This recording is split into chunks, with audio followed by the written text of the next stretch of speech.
Bueno, vamos a hablar ahora del tema de las agresiones sexuales y los abusos sexuales a menores. En este tema muy particular, vamos a comenzar con algo que se llama la libertad sexual y el consentimiento.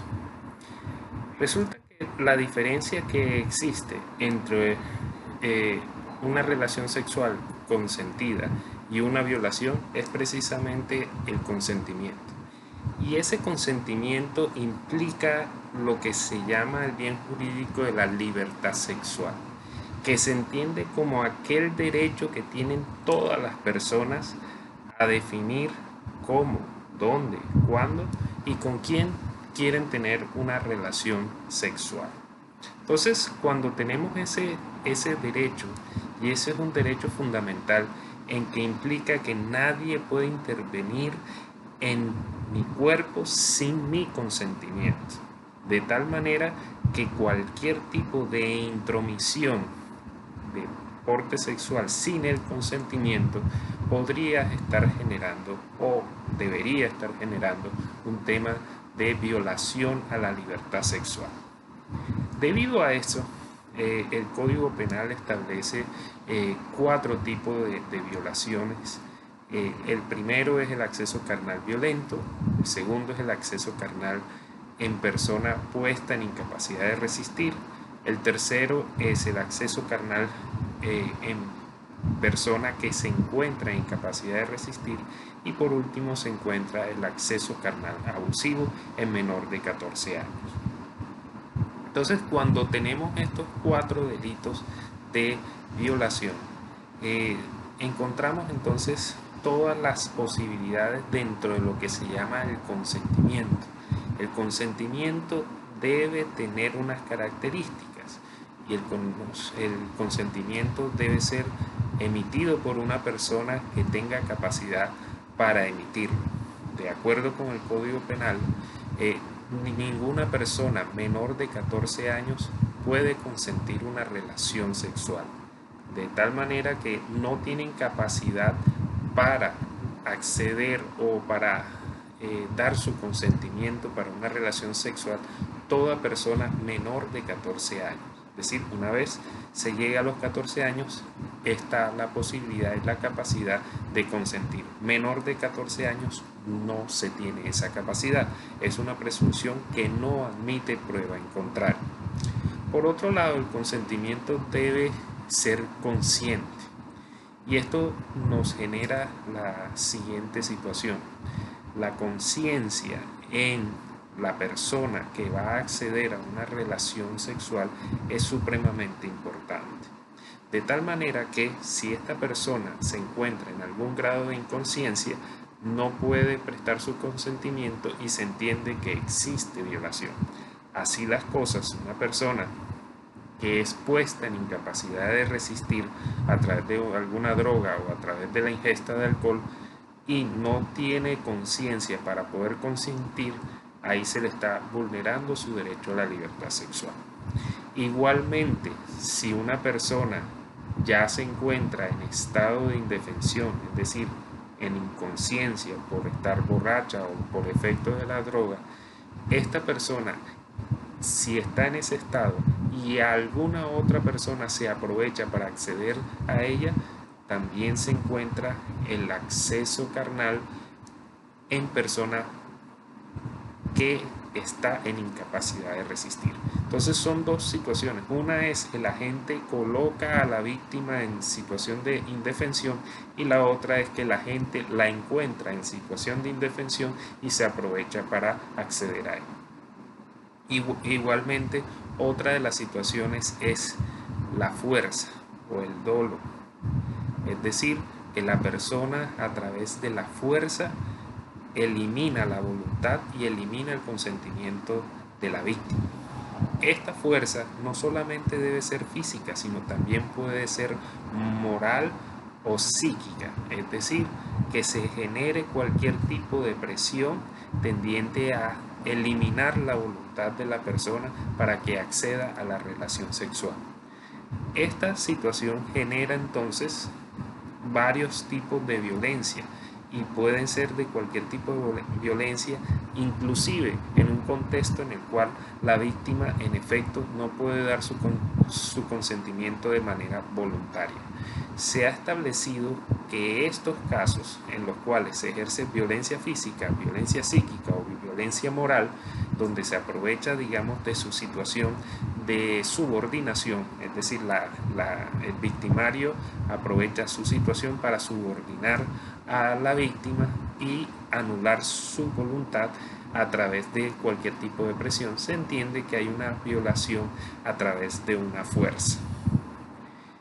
Así, entonces, se plantea que la libertad sexual de una persona en estos contextos se encuentra vulnerada y por lo tanto se puede generar el delito de violación. Pasemos entonces al tema de los menores de edad. Los menores de edad, como dijimos, menores de 14 años no pueden dar su consentimiento. Se presume de manera absoluta que un menor de 14 años no puede dar su consentimiento para una relación sexual. Así diga que sí, no puede, porque la ley se lo impide. Ahora, después de los 14 años sí puede aceptar una relación sexual, pero no podría, en términos del Código Penal, dedicarse ni a la prostitución ni a la pornografía. Es decir, está prohibido que personas se aprovechen de menores de edad, es decir, menores de 18, para que realicen actos de pornografía o de prostitución. Entonces, ahí está la situación particular. Menores de 14 años no pueden acceder, no pueden asentir o aceptar una relación sexual. Los mayores de 14 sí pueden hacerlo, pero están protegidos por la ley para efectos de no ser utilizados ni para la pornografía, ni para la prostitución, ni tampoco para lo que se llama turismo sexual.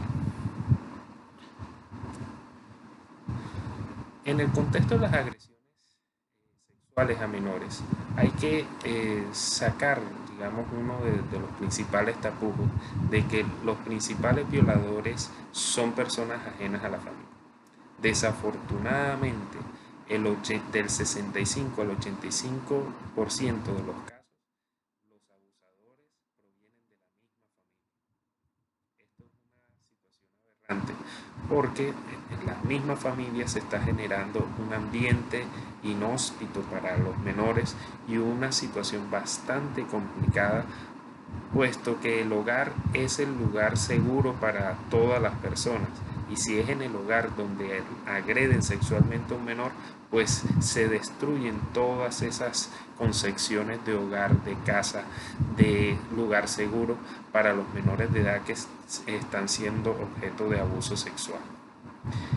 El segundo gran grupo de las agresiones sexuales se produce precisamente por personas conocidas de la familia, personas que hacen parte del grupo familiar que son cercanas.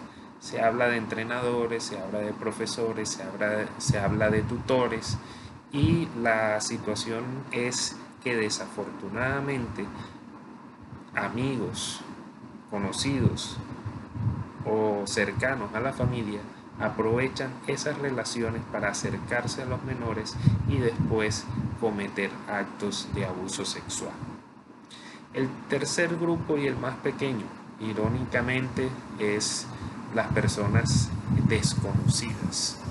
Es decir, que para, digamos, el tema de las agresiones sexuales, desafortunadamente, la mayor parte de ellas se producen por personas que tienen vínculos familiares, otras personas que son muy allegadas a la familia, y el menor caso de todas las agresiones sexuales se produce por personas desconocidas. Entornos vulnerables para el tema del abuso sexual al menor. La mayor parte, como se dijo, de los abusos y de los ataques proviene de la familia. Por lo tanto, el domicilio del menor termina siendo el entorno más vulnerable para los menores en este tipo de situaciones. Es bastante complejo el tema de que la casa sea el centro o el foco donde una persona es agredida sexualmente. También se dice otros entornos, pueden ser parques o salidas del colegio, donde en efecto ciertos abusadores o cercanos a la familia o familiares aprovechan parques y salidas del colegio para acechar a sus víctimas, para ver, digamos, qué menores no se encuentran suficientemente cuidados, qué menores se encuentran solos, qué menores se encuentran, digamos, alejados y vulnerables, y en efecto ocurre, digamos, el acercamiento y posteriormente el abuso. En los centros comerciales, desafortunadamente, muchos padres, digamos, por asuntos de buscar los bienes y servicios que están, digamos, demandando, dejan descuidar a los menores, y en esos momentos los abusadores están presentes para acechar a sus víctimas. El Internet. El Internet hoy en día desafortunadamente es un medio en el cual interactúan muchas personas, y en ellos niños. Muchas veces se está presentando el tema de mayores que acechan a través de Internet a niños, haciéndose pasar por amigos o niños de la misma edad, y terminan, digamos, accediendo a los menores, buscando que estos realicen actos sexuales, y después comienza la intimidación, la extorsión con las fotos, con los videos, y termina pasando el tema del abuso sexual. Como venía diciéndoles, entornos vulnerables, tendremos aquí la familia. Desafortunadamente hay familias que han normalizado el tema del abuso, y se genera de generación a generación, sin ningún tipo de límites, y al contrario se ve hasta normal entre ellos ese tipo de situaciones, que es verdaderamente preocupante. Por otro lado, tenemos el caso de los amigos de la familia. No solamente son los amigos cercanos de la familia, sino también los amigos de los amigos. Ahí, en ese tipo de situaciones, podemos encontrar entornos vulnerables donde menores de edad van a la casa de sus amiguitos, y en la casa de sus amiguitos conocen amigos de ese amiguito, y ese amigo de ese amiguito comienza a realizar situaciones de acoso sexual, y comienza a tener contacto con el menor para posteriormente concretar el abuso. En temas religiosos y de iglesias se genera la situación de subordinación entre los pastores y los feligreses, donde desafortunadamente se ha presentado muchos casos de abuso sexual, partiendo de esa posición ventajosa que genera, digamos, la religión entre curas, pastores, sacerdotes, que generan posteriormente un acercamiento de tipo sexual posterior, y después viene todo el tema del abuso. En los colegios, precisamente en colegios y universidades, profesores que se convierten prácticamente en depredadores de los estudiantes, en el sentido de que se aprovechan de su situación de dominio, y terminan subordinando tanto a los estudiantes como estudiantas en este tipo de situaciones, presionando y después teniendo la posibilidad de acceder a ellos.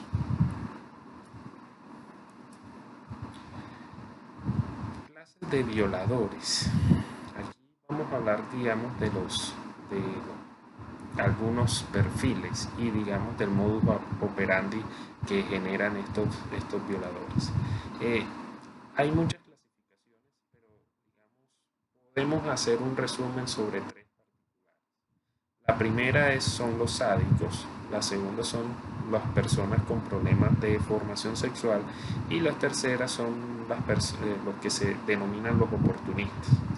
Los sádicos son aquellas personas que ven en la violencia su mejor forma de relacionarse, y cuando ven la violencia pueden encontrar el abuso sexual como una forma de violencia en la cual deriva en efecto en el abuso.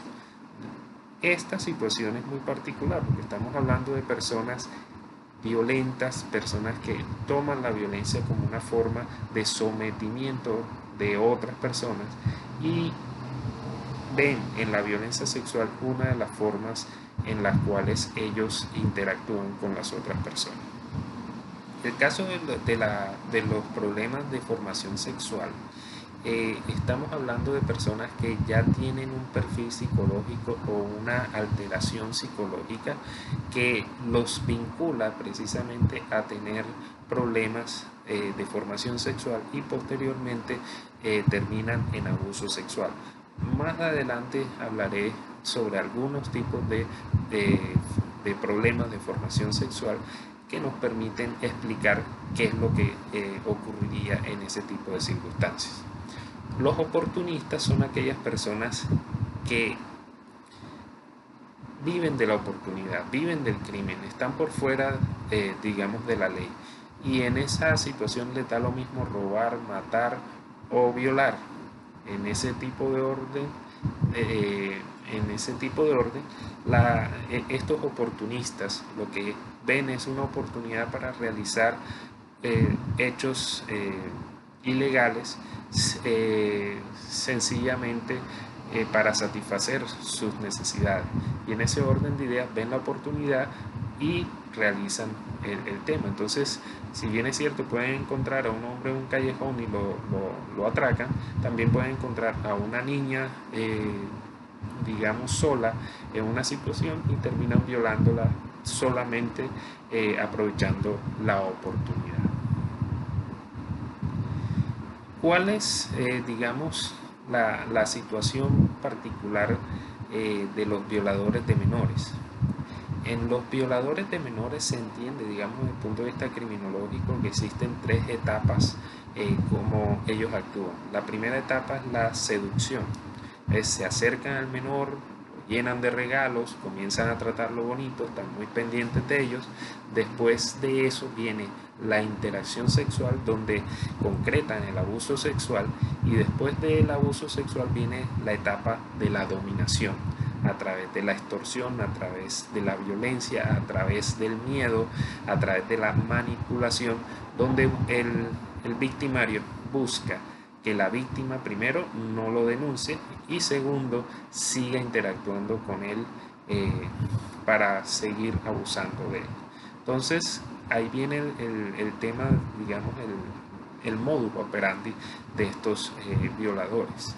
Y cuando son, digamos, descubiertos, la situación de ellos particular o la reacción de ellos particular es negación del hecho. Eso nunca pasó, eso yo no fui, eso es mentira.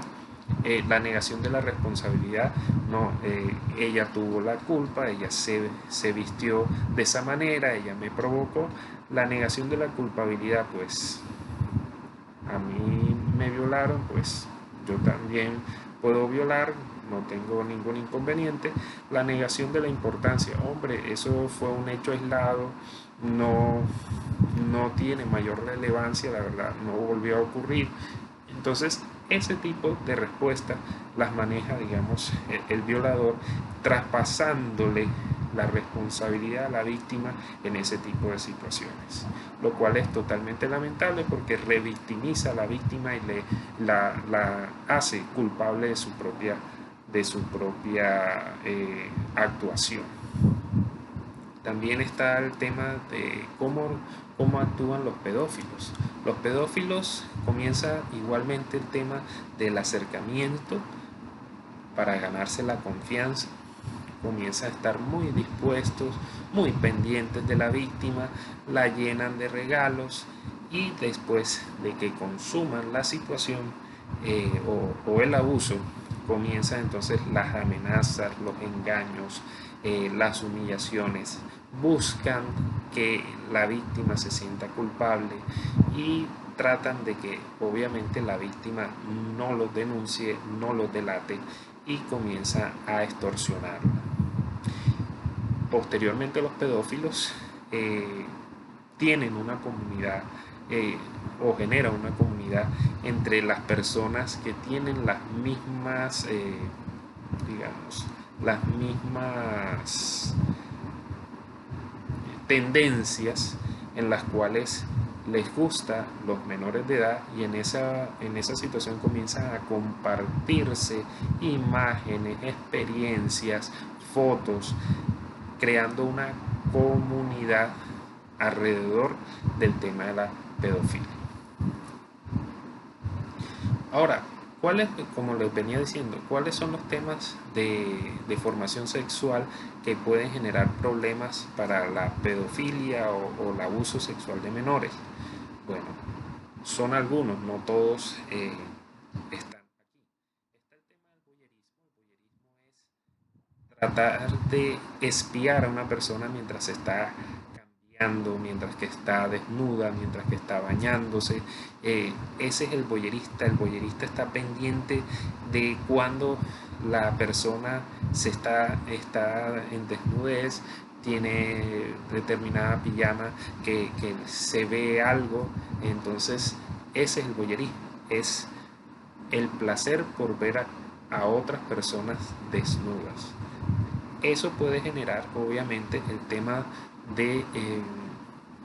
del abuso sexual, porque comienzan a acechar a los menores, a ver a los menores cuando se cambian, cuando se bañan, cuando están desnudos, cómo se visten, y comienzan a imaginarse, digamos, o a tener alucinaciones sexuales con ese tipo de situaciones, llegando a la posibilidad de tener abuso sexual, ya sea a través de actos diversos al acceso carnal o a través del acceso carnal.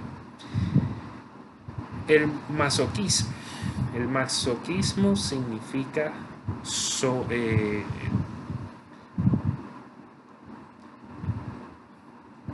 es someter a otra persona, es buscar a través de ciertas prácticas que la otra persona sea un objeto. En esa situación el masoquismo permite que los menores participen en ese tipo de prácticas, porque son los más vulnerables desde el punto de vista de la madurez psicológica y desde el punto de vista físico, porque son, digamos, igualmente vulnerables en relación a un adulto mayor. El sadismo es a través de la violencia. Vuelve a ver el problema precisamente de las personas que someten a las otras y que ven a esas personas como unos instrumentos, unos meros objetos para la violencia. Los menores de edad vuelven a ser víctimas en este tipo de situaciones precisamente por su inmadurez psicológica y desde el punto de vista físico, son los más posibles a someter. La pedofilia es sentir placer por la desnudez de un niño. Esto puede generar, digamos, el trastorno y puede llevar precisamente al abuso sexual cuando esa persona siente placer al ver a un niño desnudo. Los pederastras, a diferencia de la pedofilia, son aquellos que para sentir placer requieren de la penetración. Y aquí, digamos, está la diferencia entre pedofilia y pederastras. Los pederastras requieren, digamos, de acceder carnalmente a las víctimas. El pedófilo solamente requiere ver. Y por último, el trastorno desafortunado que existe en la sociedad machista sobre la búsqueda de la virginidad femenina. Esta obsesión de algunos hombres de buscar la virginidad femenina los lleva precisamente al problema del abuso sexual infantil, porque entre menos edad tenga la víctima, más posibilidad existe de alcanzar esa obsesión por la virginidad. Entonces, esos son, digamos, algunos problemas de formación sexual que podrían explicar los problemas que se generan y que causan el abuso sexual. Veamos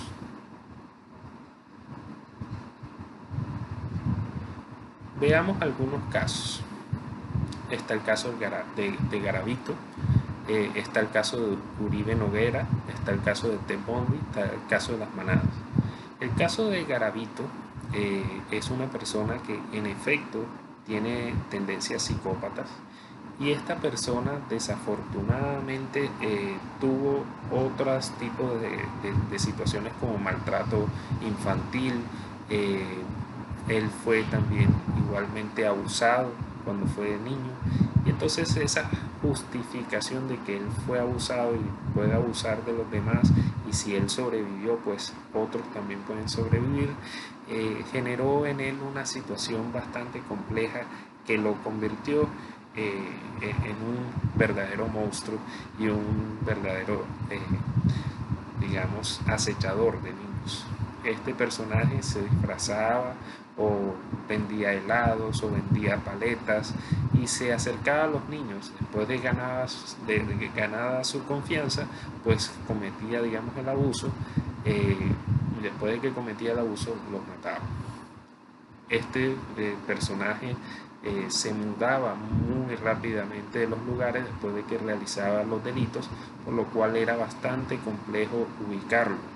Precisamente tuvo que haber muerto más de 200 niños para que pudieran lograr ubicarlo y lograran, digamos, hacer una investigación que llegara a él.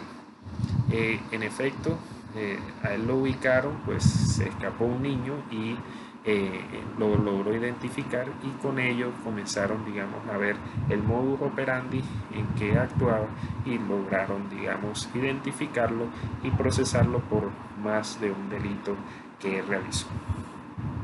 El caso de Uribe Noguera, estamos hablando de una persona que desafortunadamente acechó a una niña en varios días, la secuestró y realizó con ella una cantidad de prácticas precisamente relacionadas con el sadismo, y la dominó, aprovechó, digamos, su dominio físico y psíquico para efectos de violarla, abusarla, torturarla y posteriormente matarla. Ted Bundy era una persona que sí tenía una problemática en contra de las mujeres. Era una persona que se acercaba a las mujeres, terminaba violándolas y posteriormente matándolas.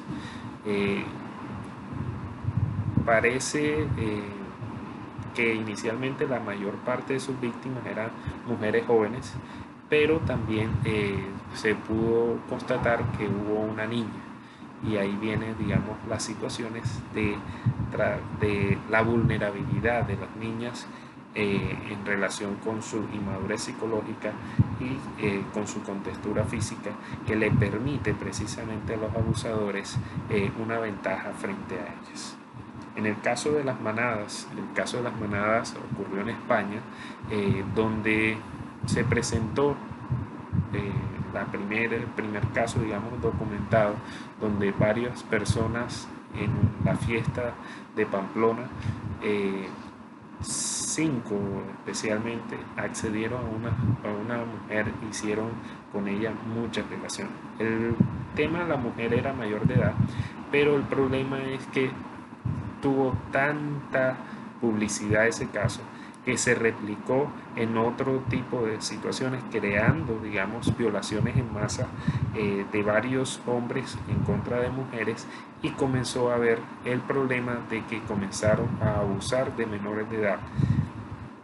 y a presentarse abusos masivos de varios hombres en contra de menores de edad en ese tipo de situaciones. Entonces, ese caso de las manadas fue una réplica, y una réplica que desafortunadamente colocó a las menores en un estado de vulnerabilidad bastante complicado. Por último, habría que analizar, digamos, la política criminal que se está planteando en contra de los abusadores de menores. Por una parte, digamos, se está planteando la cadena perpetua en contra de estos abusadores. Precisamente el derecho penal, uno de los grandes problemas que tiene la teoría del derecho penal y específicamente de la teoría de la prevención especial positiva, que es la resocialización, es que desafortunadamente no existe un tratamiento verificable por parte, digamos, ni de los psicólogos ni de los psiquiatras para establecer que una persona luego de ser tratada no vuelva a cometer abusos sexuales en contra de menores. Desafortunadamente no hay un tratamiento y no se puede garantizar eso. Por lo tanto, digamos, una de las propuestas es establecer como pena a este tipo de delincuentes la cadena perpetua. Sin embargo, esto también tiene unas consecuencias bastante complejas. Como dijimos anteriormente, la mayor parte de abusos a menores se está presentando al interior de la familia y en las casas de la familia, lo cual genera que muchas veces no se denuncie estos delitos. Y si a su vez viene el tema de que se trata de una cadena perpetua, se va a tratar por parte de la familia de normalizar o de ocultar esta situación, precisamente porque el violador es parte de la familia. Y viene, digamos, digamos, la contradicción, porque entre el abusador, que es un familiar, y el abusado, que es otro familiar, se genera una doble relación.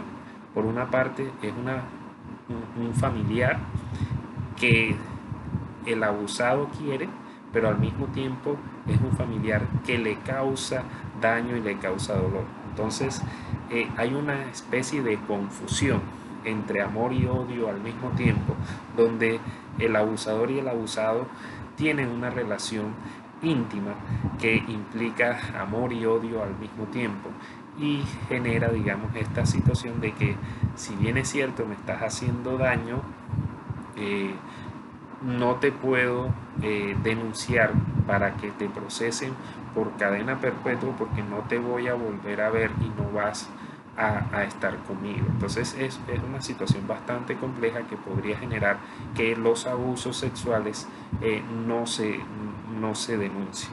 Por otro lado, también hay que entender que la cadena perpetua para abusadores podría generar también la especialidad y la peligrosidad de los abusadores, en tal sentido de que se preocupen más por no ser detectados, amenazando a la víctima, matando a la víctima, asesinando a la víctima de formas bastante complejas para no ser descubierto, y se podría generar una especie de agravamiento de la situación de la víctima, porque después de ser abusada, lo más probable es que le venga tortura, muerte y ocultamiento, de tal manera que pueda generarse desmembramientos, cosas así, para no ser descubierto. Entonces, la cadena perpetua puede generar este tipo de situaciones. Además, si estamos hablando de abusadores, podríamos hablar de concursos de delitos donde en efecto la pena puede aumentar significativamente sin necesidad de establecer, digamos, una cadena perpetua. Si estamos hablando, por ejemplo, de un abusador que ha abusado varias veces o una vez a la semana de un niño o de un familiar, pues se puede establecer como un concurso, y ese concurso es, cada vez que lo accede, se trata de un delito diferente y se puede, digamos, ampliar la pena. Por lo tanto, digamos, la consecuencia de establecer cadena perpetua para los violadores puede generar es más vulnerabilidad, más violencia en contra de la víctima y más revictimización para la víctima, debido a que el violador se va a volver más peligroso y en efecto más preocupado para que no le apliquen esa pena. Entonces hay que saber cómo manejar este tipo de situaciones desde el punto de vista de la política criminal, porque si bien es cierto, tenemos que ponerle un freno a este tema de los abusos sexuales, también es cierto que hay que pensar en cómo se protege mejor la víctima para evitar que después de ser abusada sea asesinada, sea desmembrada y sea ocultada de tal manera que no haya forma de hallarla, debido a el miedo que tiene, digamos, el violador para ser descubierto. Quedó, digamos, explicada esta situación, y bueno, estamos abiertos a este debate tan importante que genera precisamente la violación de menores.